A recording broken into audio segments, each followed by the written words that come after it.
আজকে আমরা গোপন খবরের ভিত্তিতে আমরা সেই ধারাবাহিক অভিযান যেটা নেশা বিরোধী সেটা আমরা কন্টিনিউ করেছি।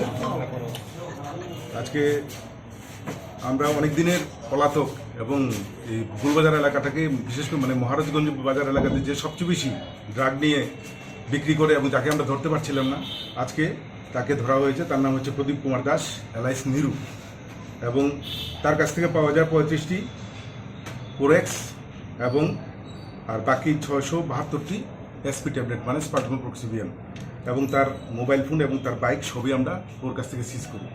এবং তাকে জিজ্ঞাসাবাদ করার পর আরও দুজনের নাম পাওয়া যায়। এই দুজনকেও আমরা তার সহযোগিতা অনুযায়ী আমরা ওই দুজনকে আস্তাবল এলাকা থেকে ধরতে পারি। এই টোটাল যে অপারেশনটা হয়েছে সেটার পূর্ব থানার ওসি এবং এমজিবাজার থানা ওসি ওরা নেতৃত্ব দিয়েছে।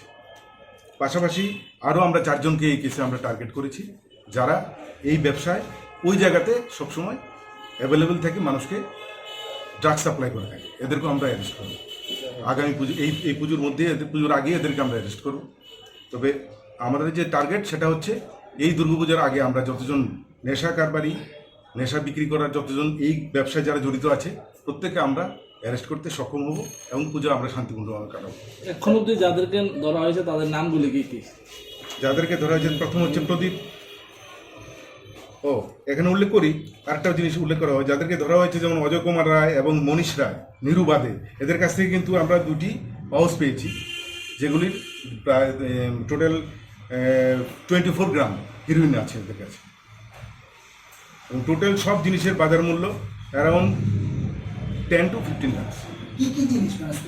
স্পেসিফিক্যালি ব্রাউন সুগার পাওয়া গেছে 2 পাউচ, স্পাজমোপ্রক্সিবিয়ন পাওয়া গেছে 672টি ট্যাব ক্যাপসুল, এবং কোরেক্স পাওয়া গেছে 33 বোতল। যাদের বিরুদ্ধে আগে কোনো থানাতে কোনো ধরনের ডায়েরি ছিল, অভিযোগ ছিল কিন্তু ওদেরকে আমরা ধরতে পারছিলাম না, কিন্তু আজকে সেটা সম্ভব হয়েছে। এগুলো কি তাদের বাড়ি ঘর থেকে পাওয়া গেছে না কোনো দোকান? না, এদের একটা তো দুধ ওদের পজিশন থেকে পাওয়া গেছে, ওই আপনার প্রদীপ, হ্যাঁ প্রদীপ না মনীষার ওর কাছে শুধু পাওয়া গেছে ড্রাগস, যেটা হচ্ছে ব্রাউন সুগার। হ্যাঁ সরি, অনুপের কাছে পাওয়া গেছে 1টি, আর মনীষের কাছে 2টো, টোটাল 3টি।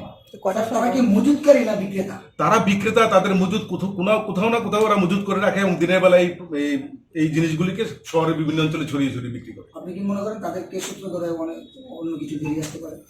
আমরা যতগুলিকে ধরতে পারছি এদের ইন্টারোগেশন রিপোর্টের উপর ভিত্তি করে আমরা ধরছি। তাদের বাড়ি কি এখানে স্থায়ী বাড়ি না তারা এখানে বাগান? বিভিন্ন এলাকার লোক, এরা কেউ প্রতাপগড়, কেউ আবার খেজুর বাগান, কেউ হচ্ছে এই অনেক জায়গার বনমালীপুর, ধলেশ্বর থেকেও ধরলাম কিছুদিন আগে, আপনারা দেখলেন। কতদিন ধরে তাদের এই ব্যবসার সাথে জড়িত? নিরু অনেকদিন হয়েছে, নিরুকে আমরা ধরতে পারছিলাম। স্যার এই তো আপনারা থেকে ধরা হয়েছে এমজি বাজার। এই তো আপনারা ধরছেন ছোট ছোট, বড় কেউ কি পাওয়া গেছে কোন পর্যন্ত?